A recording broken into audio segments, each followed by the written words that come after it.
오늘은 누가복음 5장 1절에서 이제 11절 말씀으로 예수를 따르니라라는 제목으로 함께 말씀을 나누고자 합니다. 오늘 본문은 게네사렛 호숫가에서 예수님과 베드로가 만나는 장면을 이야기해주고 또 베드로가 어떻게 예수님을 따르는 자가 되었는지를 말씀해 줍니다.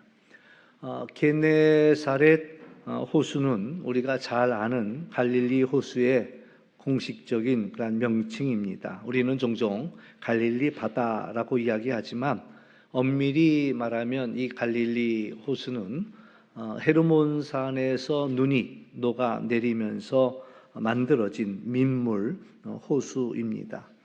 그러나 이제 이스라엘 사람들은 항상 이렇게 뭔가 크게 확대해서 이야기하는 걸 좋아합니다. 그러니까 우리 말로 이제 흔히 속된 말로 뻥 튀기는 걸 좋아하거든요. 그래서 갈릴리 호수라 이렇게 이야기하는데 뭐 사실 작지는 않습니다. 그 가로 폭이 13km 또 위아래로는 23km가 되니까 바다로 보이는 것도 뭐 과언은 아니라 이렇게 이야기할 수 있는데 여기에 또 여러 가지 이름이 있습니다. 또 디베랴 바다라는 그런 이름도 있고 또 때로는 긴네롯이라고도 부릅니다.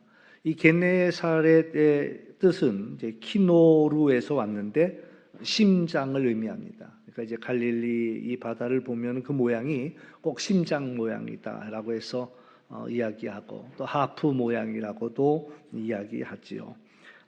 그러면서 이날 이제 베드로는 예수님을 만나게 되는데 참 이상한 날이었다라고 이야기할 수가 있습니다. 왜냐하면 평생 동안 이 갈릴리에서 고기를 잡았지만 정말 이상한 일이 많지 한 마리도 못 잡았거든요. 그래서 더욱 피곤했습니다. 만선을 했더라면 몇 날 밤을 새워도 피곤을 몰랐을 터이지만 그러나 이제 이렇게 허탕치는 날에는 유독 더 피곤했지요. 그의 마음속에는 우리가 이제 밤을 새워 일해본 분들의 마음은 아마 다 같으리라 생각하는데 얼른 그물을 싣고 들어가서 쉬고 싶은 그런 마음이 간절했습니다. 이제 그물을 한번 내리면 다음에 잘 사용할 수 있도록 그 다음에 또 던지면 문제없이 잘 풀어질 수 있도록 잘 개두어야 하거든요. 참 이해가 안 가는 것 중에 한 가지는 물고기는 한 마리도 안 잡혔는데 그물은 찢어지면서 올라옵니다. 그래서 그물을 씻는다라는 말은 이제 찢어진 것들, 끊어진 것들을 다시 잇고 기우면서 그래서 다음에 던지기 좋게 정리하는 작업을 가리켜서 그물을 씻는다라고 이야기합니다. 이 일은 간단한 일도 물론 아니고 쉬운 일도 아닙니다. 고기를 많이 잡은 날에는 그래도 그물 씻는 그 시간조차도 즐겁습니다. 그러나 이렇게 몇 마리 잡지 못하고 본전도 뽑지 못한 경우에는 늘 하던 이 일 자체도 피곤하고 또 짜증이 날 수밖에 없습니다. 그때 예수님께서 베드로가 그물을 씻는 곳으로 다가오셨습니다. 많은 사람들이 예수님을 따라왔고 예수님은 그들에게 말씀하시는데 베드로는 청하지도 않았건만 예수님은 자연스럽게 베드로의 배에 오르십니다. 이게 참 이상하죠. 예수님이 베드로에게 오셔서 물론 이제 베드로도 예수님을 모르지는 않았습니다. 그러니까 뭐라고 거절도 못했고 예수님은 자연스럽게 베드로에게 좀 배를 육지에서 떼다오 이제 청하시고 그리고 이제 그 배에서 무리를 가르치셨습니다. 그러니까 이제 뭐 뜻하지 않게 베드로는 예수님이 가르치는 소리를 듣게 됩니다. 그리고 이제 얼마가 지났을까 말씀을 마치시고 베드로에게 예수님이 말씀하십니다. 깊은 데로 가자. 그러면서 그물을 내려 고기를 잡으라. 그물 씻는 것을 보시면서도 왜 이런 말씀을 하실까 그런 생각이 들지요. 더군다나 깊은 데로 가자라고 말씀하실 때에 이제 뭐 저는 사실 물고기를 이제 잡아보지를 않아서 잘은 모르지만 이제 들은 이야기로는 물고기는 그렇게 깊은 곳에 없다고 그래요. 얕은 곳에 그물을 내려야 되는 게 원칙인데 그게 아마 이제 그물이 덮이고 싹 끌어모으면서 물고기를 잡을 수 있겠죠. 그런데 예수님께서, 그러니까 뭐 예수님 굳이 직업을 따진다면 예수님은 목수에 가까운 분이시지요. 그 전문가라면 자기죠. 이 갈릴리 바다에서 잔뼈가 굳은 자가 바로 베드로인데, 근데 얼마나 아신다고 내게 이렇게 말씀하실까? 근데도 이제 이상한 거는 그 말을 거절을 하지 못하는 거예요. 예수님의 말씀을 거절하지 못하고 머릿속으로는 내가 그러면 또 그물을 씻어야 되는데 언제 그물을 씻고 또 내가 언제 집에 들어가서 쉴 수 있을까? 이런 생각을 하면서도 예수님의 말씀을 따르고 있는 자신을 발견하는 거죠. 그리고 이제 깊은 데로 가면서 그래도 한마디는 합니다. 선생님, 우리가 밤이 맞도록 수고했습니다. 근데 잡은 것이 없습니다. 그러니까 이제 그물을 내리라 말씀하시니까 내리긴 하겠지만, 그러니까 말씀에 의지하여 그물을 내리겠다라는 그 말은 그렇게 했지만 사실 이거 맞지 못해 하는 겁니다. 근데 이걸 갖다가 이제 보여주고 있는 이야기지요. 그런데 이제 우리 인생이 그래요. 1 더하기 1은 2가 되어야 하고 2 더하기 2는 4가 되어야 합니다. 근데 우리 인생은 그렇지 않은 거예요. 수학 공식 같지가 않다는 거죠. 내가 열심히 했으면 결과도 좋은 결과가 나와야 되는데 정말 열심히들 살거든요. 열심히 살고 많은 노력을 합니다. 그러나 그럼에도 불구하고 열매가 없는 경우, 나타나지 않는 경우가 많지요. 노력을 안 했느냐? 그렇지 않습니다. 정말 노력 많이 했어요. 근데 아무리 노력해도 내가 생각한 것처럼 일이 되지 않더란 말이죠. 내가 원하는 그 결과가 나타나지 않더라라는 거죠.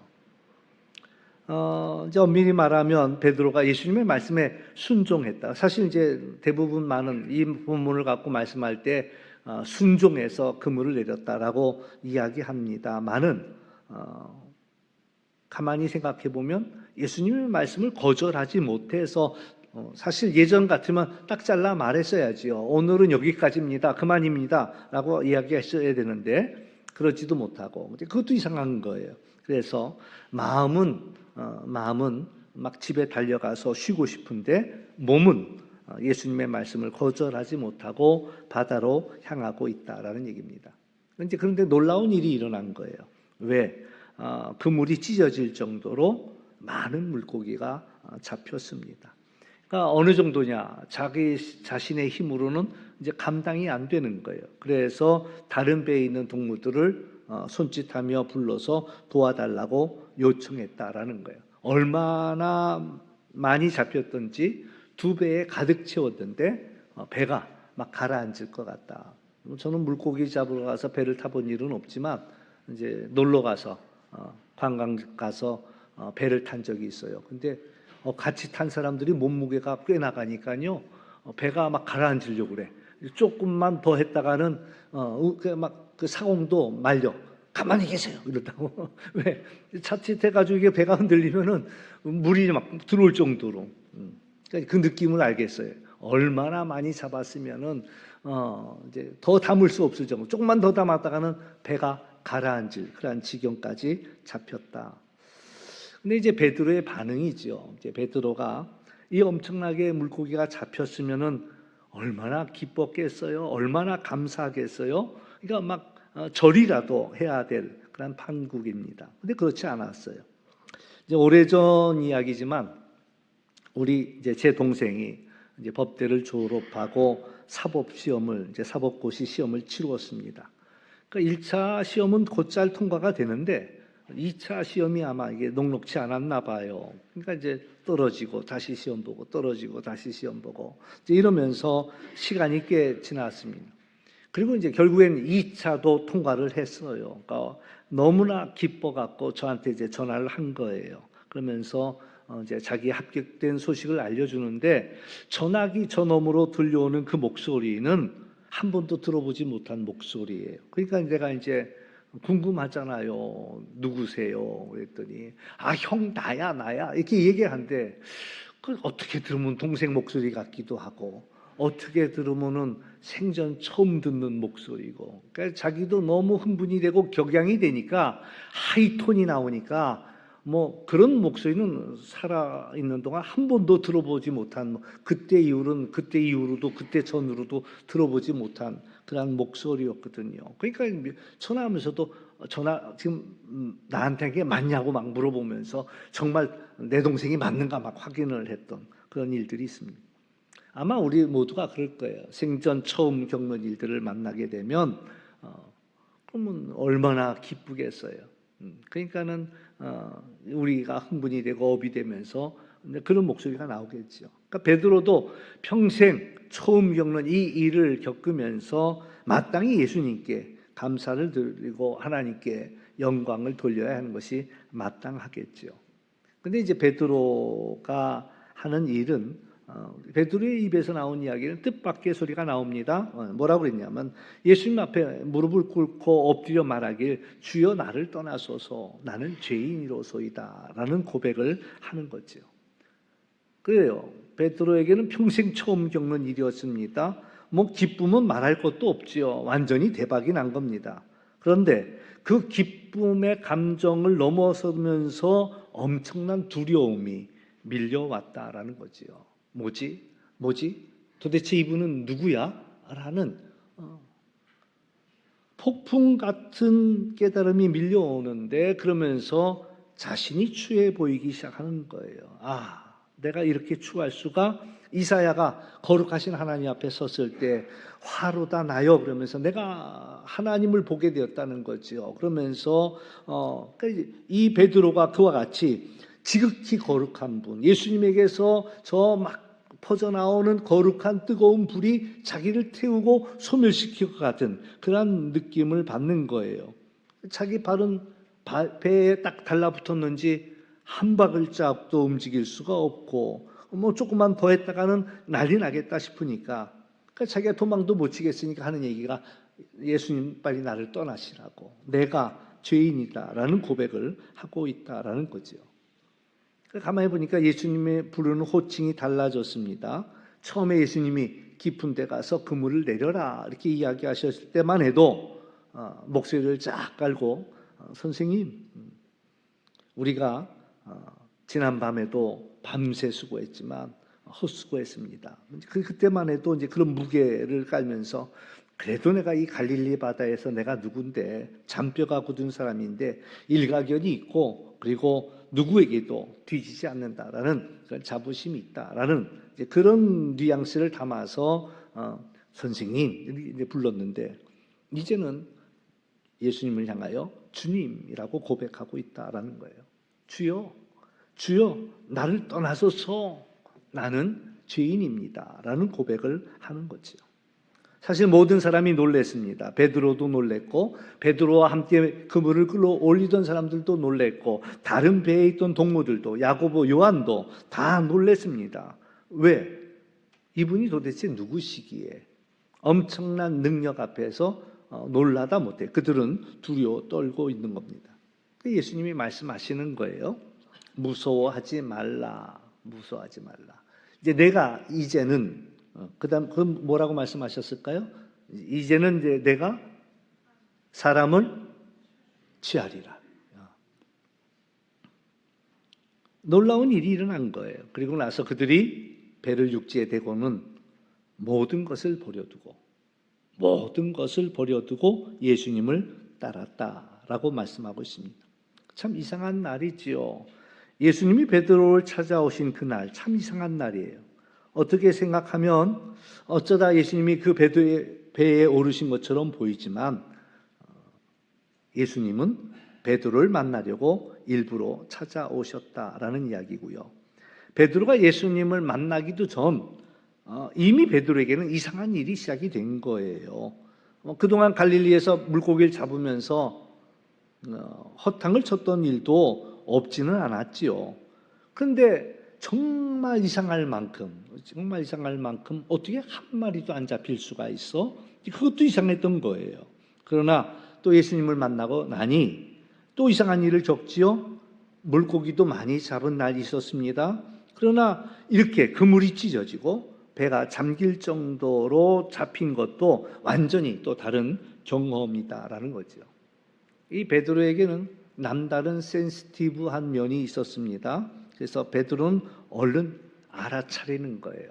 그렇다면 지난밤 공친 것은 이분을 만나려고 했던 일인가라는 생각도 하게 되고, 예수님이 막으시면 한 마리도 못 잡을 수도 있고, 또 예수님이 허락하시면 또 이 배가 가라앉을 정도로도 잡을 수 있고 라는 일들을 경험한 거지요. 그 순간 이분은 하나님의 아들이시구나, 주님이시구나 라는 결론을 알아차렸을 뿐만 아니라 거기에서 또 자기를 보는 거지요. 나는 죄인이다 라는 그런 고백을 하고 있다라는 거죠. 예수님이 베드로의 배에 올랐을 때에 생선 비린내가 나는 그 가득한 그 배는 이제 많은 사람들을 하늘나라의 진리를 가르치는 그런 강대상이 되었다. 모세가 양떼를 이끌고 다니던 꼴을 먹이던 미디안 들판이 하나님을 만나는 그 순간 하나님이 임재하는 곳이 되었던 것과 마찬가지로 예수님이 그 배에 올라 말씀하시니 그 배는 전혀 다른 곳이 되었다라는 거죠. 이제는 선생님이 아니라 주님이심을 깨닫게 되었고 자기가 그 앞에 죄인인 것을 깨닫게 되었다라는 얘기입니다. 또한 예수님은 이 베드로에게 그가 해야 할 일에 대해서 또 새롭게 깨닫게 하셨다라는 거죠. 이제는 내가 사람을 취하는 자가 될 것이다. 사람을 취한다라는 말은 이제 다른 평행한 본문에서는 마태복음, 마가복음에서는 나를 따라오너라, 내가 너를 사람 낚는 어부가 되게 하겠다라고 말씀하셨어요. 그 말이 조금 이해하기가 어렵지만 오늘 누가복음의 이 이야기는 더 분명합니다. 너가 사람을 취하게 될 거다. 원어 헬라어로 보면은 이 사람을 취한다라는 말이 조그레오라는 단어가 쓰여지는데, 이 조그레오라는 단어는 두 가지의 합성어입니다. 하나는 생명을 뜻하는 조에라는 단어와 또한 취하다라고 하는 그러한 그레오라는 두 가지 단어가 합성이 되어가지고 생명을 붙잡다, 구하다 이런 의미가 되겠습니다. 그래서 구하여 살리다 내지는 잡아서 살리다 이런 뜻이 됩니다. 여러분 낚시를 좋아하시나요? 저는 낚시를 잘 안 해봐서 잘 모르지만 낚시하는 사람들 가운데 세 부류가 있다고 그래요. 첫째 부류는 그냥 물고기를 잡기 위해서 잡아먹고 또 내지는 잡아 팔기 위해서 하는 그런 사람들이 있는가 하면, 또 정말 낚시를 즐기는 사람들 가운데는 그냥 물고기를 잡는 재미인 거예요. 어떤 분이 낚시를 해가지고 큰 물고기가 잡혔거든요. 야, 좋겠다 이랬더니 이내 그 입에서 바늘을 꺼내더니 다시 물에다 던져 넣는 거예요. 그러니까 아니 하루 종일 기다렸다가 이제 잡혔는데 어떻게 잡힌 걸 왜 다시 풀어주냐고, 왜 그게 문제가 있었냐 이제 이런 질문을 던지니까 아니라는 거예요. 자기는 그냥 물고기 낚는 재미, 그러니까 그 아마 낚시하시는 분들이 하는 얘기, 그냥 물고기를 낚는 그 손맛, 이게 좋아서 낚시하는 거지. 그러니까 물고기를 잡았는데도 그 즉시 잡아갖고 그 물에 넣을 줄 알았더니 그 물에 넣지 않고 그냥 풀어놔 주더라라는 그런 이야기죠. 또 한 부류의 사람들은 그 물고기를 구하기 위해서 잡는다라는 거예요.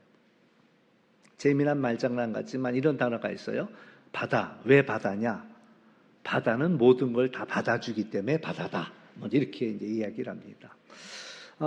그리고 생각해 보니까 모든 쓰레기가 바다로 가고 있거든요. 우리나라도요. 장마철이 지나면 그냥 저 강원도 산골에서부터 버려졌던 쓰레기들이 이제 빗물에 떠내려와 가지고는 서해. 그래서 그 강화도 앞바다에 가면 장마가 끝난 다음에 가면은 온 쓰레기가 그냥 그 바다에 둥둥 다 떠다닌다라는 거예요.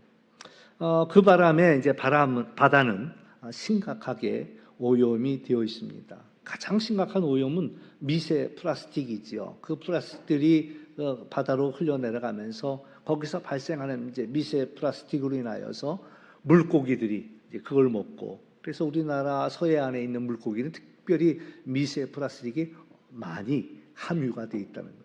또 그걸 우리가 먹어. 우리 사람이 1년에 먹는 그 미세 플라스틱의 양은 얼마나 되느냐, 뭐 잘 모르겠지만 어떤 이가 발표한 건 그래요. 신용카드 한 장 분량의 미세 플라스틱은 우리가 먹는다는 거예요. 그걸 먹으니까 1년에 하나씩 여기다 몸속에다 그 카드 하나씩 꽂고 사는 거야. 근데 이건 분해도 안 되고 배출도 안 된대요. 그게 참, 하여튼 제 머리로는 계산은 안 되는데 이제 그렇다라는 이야기를 많이 듣지요. 또 바다의 그 양어장 내지는 또 배에서 버려지는 폐기물, 좀 그걸 갖다가 버릴 때는 육지로 갖고 올라와서 지혜롭게 좀 그걸 갖다가 처분하면 좋을 텐데 보는 사람 없다고 그냥 바다에다 그냥 다 버린대요.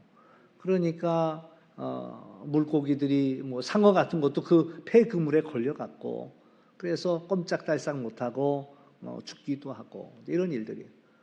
물고기를 잡았는데 좀 큰 물고기를 잡았는데 배를 가르니까 뱃속에서 온갖 플라스틱 뚜껑, 뭐 물병, 뭐 이런 거가 이제 물고기 뱃속에서 쏟아져 나오는 이제 그런 일. 그래서 이제 많은 바다의 해양 생물들이 이런 쓰레기로 인하여서 어려움을 당하는데 어떤 이들 그게 그린피스 사람들인가요? 그 사람들이 일부러 그것들을 잡아갖고 바다 거북을 잡아갖고 그 목에 걸려 있는 그물을 끊어주고 그래서 다시 살려서 바다로 돌려보내고 어떤 물고기는 또 커다란 어떤 플라스틱 뚜껑에 링같이 씌워져 있는 그걸 갖다가 억지로 잡아서 그렇게 도와주려고 하지만은 사실 바다 생물은 모르잖아요. 이 사람이 왜 나를 잡으려고 하는지를. 그래서 어렵게 구조해갖고 또 잘라서 돌려보내지고 이 과정, 잡아서 살리는 또 살리기 위해서 잡는 이 과정을 갖다가 바로 조그레오라고 이야기한다는 거예요. 예수님은 우리를 부하여 살리라고 우리를 부르고 계시다라는 이야기예요. 세상 사람들을 잡아서 살려주라고 우리를 부르고 계시다. 베드로는 그물이 찢어질 정도로 많은 물고기를 잡으면서 혼자 하지 않았습니다. 자기가 혼자 할 수도 없거니와 도와달라고 부른 거예요. 옆에 있는 배를 불러서 동무들을 불러서 그래서 이 엄청난 그런 일을 기적을 함께 나누었다라는 얘기입니다. 뭔가를 우리가 잘하고자 한다면 혼자 하는 것보다 같이 하는 게 필요하고 또 중요합니다.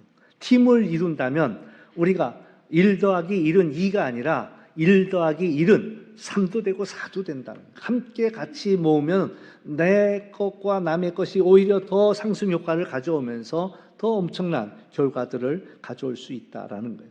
그것이 바로 우리 속회가 필요한 이유라고도 이야기할 수가 있습니다. 서로의 얼굴을 빛내게 해줄 사람이 필요하다라는 겁니다. 내가 힘들고 지칠 때 위로해주고 용기를 걷고 함께 가줄 사람들이 필요하다. 우리가 하나님을 더 잘 믿고 더 잘 섬기기 위해서 하나님이 부탁하신 일을 더 잘하기 위해서 나와 함께 팀을 이룰 사람들이 필요하다. 그 사람들이 누구냐? 바로 같은 속회의 식구들이라는 얘기죠. 그들은 육지에 도착했을 때 모든 것을 버려두고 예수님을 따라갔습니다. 그 부분이 또 좀 불편하죠. 예수님을 따르기 위해서 모든 걸 버려야 할까? 억지로 못 버립니다. 또 버리지 않아도 됩니다. 굳이 버릴 필요까지는 없습니다. 근데 왜 이들은 부담스럽게도 말이에요. 왜 예수님을 따르면서 모든 것을 버렸을까?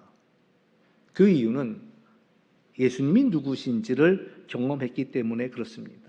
예수님의 부름이 어떤 부름인지를 알아차렸기에 그들은 버릴 수 있었다라는 이야기예요. 또 예수님을 따른다는 것의 진정한 가치를 알았기 때문에 그들은 과감하게 그것을 내려놓을 수 있었다라는 얘기입니다. 모든 것을 다 버린다 할지라도 예수님을 놓치고 싶지 않았던 그런 것입니다. 진주장수가 값진 진주를 발견했을 때 모든 것을 팔아서 그것을 샀다. 여러분은 안 그럴까요? 여러분들도 원하는 거 찾고 그 갖고 싶었던 것들을 발견한다면 그래서 그것이 너무나 많은 그런 비용을 치른다 할지라도 내가 정말 갖고 싶다면 내 모든 것을 다 팔아서라도 그것을 사지 않겠느냐라는 이야기죠. 그건 사실 그 가치를 모르는 사람들은 이해할 수 없는 일이에요. 그러나 그 가치를 알아본 사람들에게는 내 모든 것들을 다 팔아서 구하더라도 후회하지 않는, 오히려 더 기뻐하죠. 오히려 더 즐거워하죠. 가치 있는 것들을 붙들 필요가 있습니다. 그러기 위해서는 우리 인생에 진정한 가치 있는 게 무엇인지를 알아차리는 그런 복된 안목이 필요하다라는 그런 이야기입니다. 값진 것을 알아볼 수 있는 안목이 필요하다. 저는 또 지난주간이 아니죠. 요 몇 주간에 엉뚱한 게 또 눈에 들어왔어요. 누가 그러더라고. 100원짜리가 다 똑같은 100원짜리가 아니고 500원짜리가 다 똑같은 500원짜리가 아니래. 몇 년도, 1998년도 500원짜리는 그게 가치가 어마어마하대요. 근데 모르는 사람들은 그 귀한 걸 갖고 있다가도 그냥 500원 주고 과자 하나 사 먹어. 붕어빵 하나 사 먹어. 근데 그 가치를 알아본 사람은 이거는 엄청나네. 그러니까 미국에서 어떤 꼬마 아이가 동전을 수집하는 아이인데 2차 대전 때 나온 그런 동전 하나. 그때는 전쟁에 쓰느라고 구리를 다 녹여갖고 탄피를 만들 때였대요. 그래서 그 당시에 나왔던 1센트짜리가 다 철로 만들었대. 그때는요. 2차 대전 당시에는. 왜? 있던 구리는 다 녹여갖고 탄피로 썼으니까. 근데 그때 그 해에 만든 게 모두 다 철로 만들었는데 실수로 구리로 만든 게 몇 개가 나왔대요. 근데 이 아이는 그걸 알아본 거예요. 그 동전을. 그건 수십억 원에 팔렸대요. 수십억 원에. 1센트가 수십억 원에.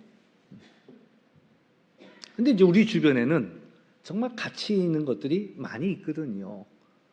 근데 그걸 알아보는 안목이 있는 사람에게는 대단한 것이야. 근데 모르는 사람들에게는 그건 뭐 아무것도 아니죠. 아무것도 아니에요. 요새는 뭐 레코드판 누가 들어요? 안 듣잖아요. 그러니까 자기 부모님들이 옛날에 사놨던 레코드판 그거 있잖아요. 무거워갖고요. 고물장소도 그냥 안 가져가. 돈 달라고 그래. 이거 치워드릴 테니까 돈 달라고 그래.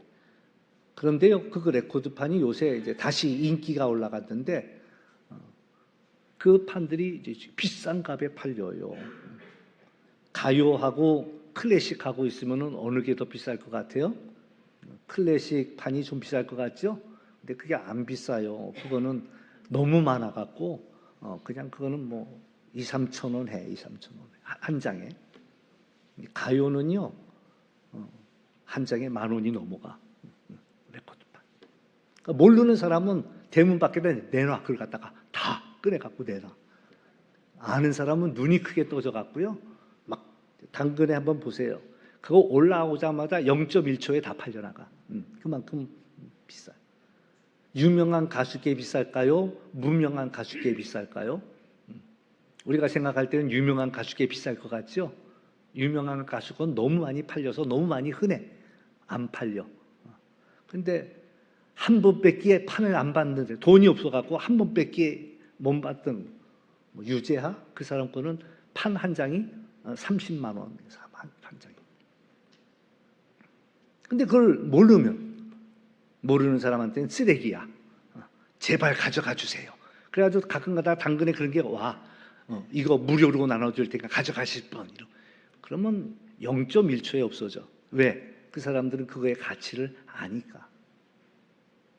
근데 우리 주변에 정말 가치 있는 것들이 있거든요. 특히 우리 믿는 이들에게 무엇이 가치가 있을까라는 것들을 생각해 볼 때 정말 가치 있는 것을 알아볼 수 있는 안목이 있다면 그 사람은 복 있는 사람. 원하기는 여러분 값진 것을 알아보는 안목이 있기를 주의 이름으로 축원합니다. 그러니까 사도 바울은 예수님을 알아차리는 순간에 조금도 망설이지 않고 자기가 자랑해오던 그 모든 것 다 버릴 수 있었어요. 왜? 내가 붙잡을 것은 바로 이 예수님 한 분뿐이라는 것을 알게 되었죠. 정리하면 그렇습니다. 예수님이 베드로의 배에 오르자 더 이상 그것은 비린내 나는 배가 아니라 하나님 나라의 진리가 선포되는 그런 자리가 되었다라는 얘기입니다. 예수님은 그냥 좋은 얘기 해주시는 분이 아니라 나의 생명을 구원하시는 주님이신 것을 알게 되었다라는 이야기죠. 그리고 우리의 정체는 단순히 물고기를 잡는 이가 아니라 생명을 살리기 위해 일하는 자가 되었다라는 그런 이야기. 그러니까 그들이 기꺼이 예수님을 따르는 자가 되었다라는 이야기죠. 오늘 중요한 것은 우리가 살아있는 내 삶의 자리가 주님이 함께 하신다는 거예요. 비린내 나는 그런 배일지라도 주님이 올라타셨던 것처럼 우리의 가정에, 우리의 일터에, 내가 있는 삶의 자리에 주님이 함께 하시면 그것은 거룩한 곳이 된다라는 사실이고요. 우리는 모든 일들을 새롭게 볼 수가 있습니다. 그래서 우리 하는 모든 일들이 하나님이 하시는 일이 된다라는 사실이고요. 사람을 취하는 일, 그것은 사람을 구하고 살리는 일들이 됩니다. 우리 함께하는 속회 식구들과 팀을 이루어서 예수님을 따라가는 우리 모두가 될 수 있기를 주의 이름으로 축원합니다. 기도하겠습니다. 참 좋으신 아버지 하나님 감사합니다. 우리에게 찾아오신 주님을 알아차리게 하여 주시고 내 삶의 자리가 미디안 들판이나 비린내나는 그러한 배가 아니라 주님이 함께하여서 하늘나라의 그러한 놀라운 진리가 펼쳐지는 자리인 것을, 하나님이 임재하시는 거룩한 자리인 것을 알게 하여 주시며, 또한 주님께서 우리에게 사명을 주시어서 살리는 일에 우리를 부르고 계심을 기억하면서 오늘도 함께 우리가 살리는 일에 앞장서는 우리 모두가 되게 하여 주옵소서. 감사하며 예수님의 이름으로 기도하옵나이다. 아멘.